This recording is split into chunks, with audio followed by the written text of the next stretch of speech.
Hi everyone, welcome back to my YouTube channel. In this tutorial, I'm going to discuss how to download apps without Apple ID password. So let's start without wasting time. First of all, you have to open up your App Store and then tap on Get It's Available iOS and then tap on Get It's Available Apple ID password. How to fix? First of all, you have to go back, go to Settings, and then tap on Screen Time.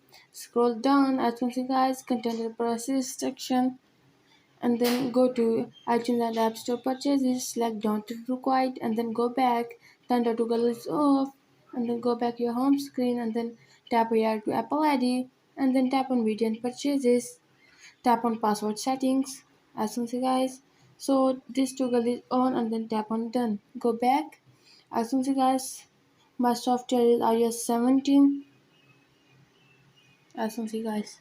So after this methods, go to App Store and then tap on Get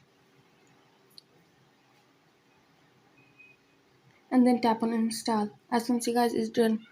So